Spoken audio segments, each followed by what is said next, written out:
Tencerede sanat, yollarda keşif. Rinto çok zeki, Rinto pek naif. Ben biraz söyleyeceğim. Bakmıyor. Dünyayı tadıyor kuyruk havada, gezgin şef Rinto her an modunda. Selamlar. Rinto Harikalar Diyarı'na hoş geldiniz. Eğer kanala ilk kez denk geliyorsanız ben İrem. Burası sıradan bir yemek kanalı değil. Burası benim, eşim İlker'in ve evin gerçek patronu Toy Poodle'ımız Rinto'nun dünyası. Biz bu kanalda neler mi yapıyoruz? Bazen sırt çantalarımızı alıp köpek dostu tatil rotalarını keşfediyoruz. Bazen en iyi köpek dostu kafeleri deniyoruz. Ama bugün mutfaktayız ve yepyeni bir seriye başlıyoruz. 2 şef, 1 tarif. İlker bugün kadrajda yok. Kendisi muhtemelen şu an bir sonraki gezi rotamızın haritalarını inceliyor, notlar alıyor. Onu vloglarda bol bol göreceksiniz. Ama bugün mutfak bana ve Rinto'ya emanet. Olayımız şu. Ben bugün kabak mücver yapacağım. Ama bildiğimiz bol yağlı, çıtır çıtır, lezzetli insan versiyonu. Rinto ise dijital mutfağında aynı yemeğin köpek dostu sağlıklı versiyonunu yapacak. Değil mi Rinto? Bunlardan yemeyeceksin. Hazırsanız önlükleri takalım. Çünkü bu mutfakta işler biraz karışacak. Mücverin olmazsa olmazı kabak.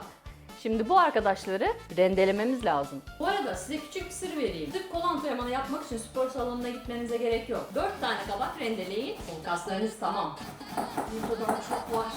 Çok kabak almışız kızım. Ah Rinto, babişi çağır. Geri çağırsam gelir miydi acaba? Neyse, güçlü kadın imajımızı bozmuyoruz. Devam. Geldik en kritik aşamaya.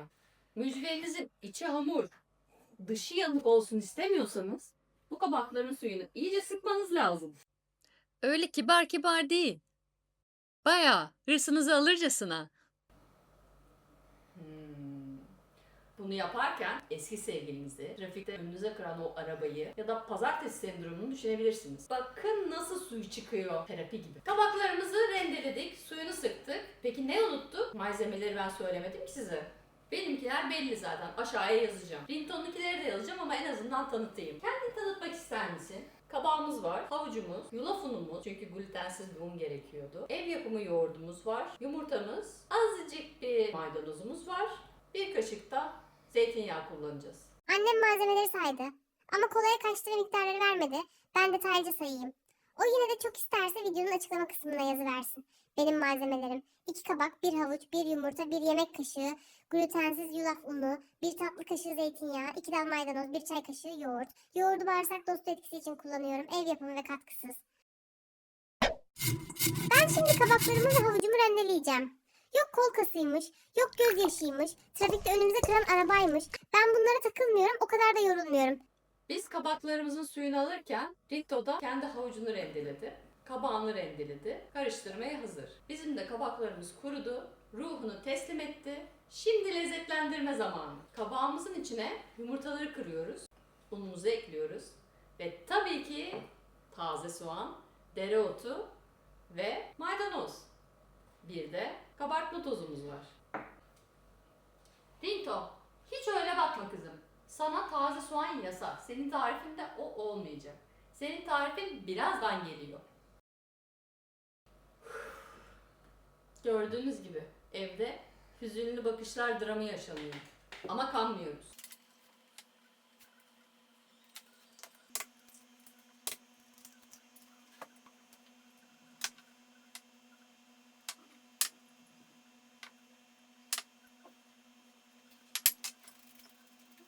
Ekliyorum. Şimdi karışıma karabiber ve tuzu da ekliyorum.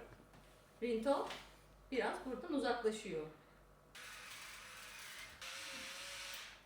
Bu nasıl indi orada? Bu ne zaman indi? Her şeyi bana yaptırıyor. Rinto! Ne yapıyorsun orada? Gel karıştır biraz.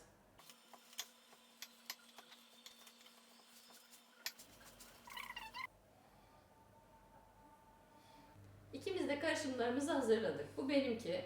Rinto biraz buradan yürüttü. Bu da Rinto'nun hazırladığı. Havucuyla. Rinto'cum. Dur senin önüne alalım. Kalıba koymanda ben yardımcı olayım mı? Ha? Burada boş hali var. Pati şekilli ödül mamamız hazırlanmak üzere. Bunları sırf şekil olsun diye patilerin kemiklerinin içine dolduruyor. Hevesini kırmamak için bir şey demiyorum ama kesin çıkaramayacak içinden. Gelsin şekilsiz ama lezzetli mamalar. Bunu söylemeden geçmememiz gerektiğini Rinto bana hatırlattı. Bu asla bir mama yerine geçmez. Rinto'nun veterineri tarafından onaylanmış çok güzel taze maması var. Bizim yaptıklarımız sadece ödül maması. Asla normal mama yerine geçmez. Bunu unutmayalım lütfen.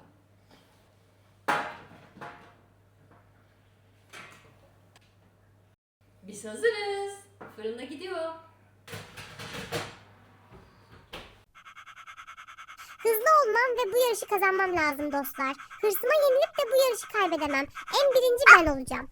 Sıra geldi pişirmeye. Ben klasikçiyim arkadaşlar. Mücver dediğin yağda kızarır. Kalorisiyle mutlu eder. Kızgın yağ kaşık kaşık döküyoruz.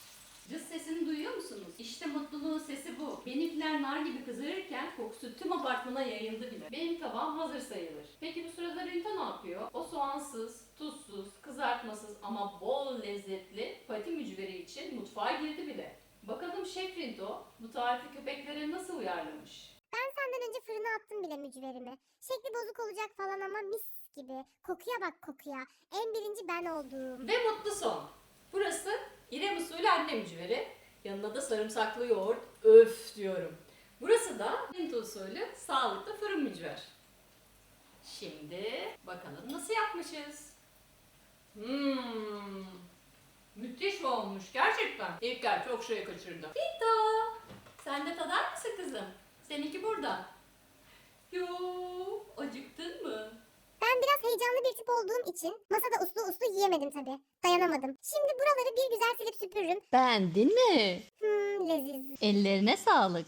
Kendim yaptım diye demiyorum ama hakikaten hazırlaması çok kolay ve gördüğünüz gibi inanılmaz lezzetli oldu.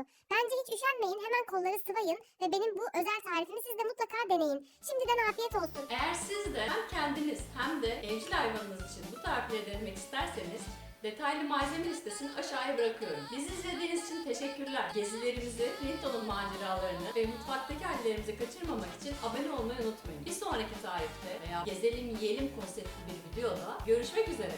Hoşçakalın. Rinto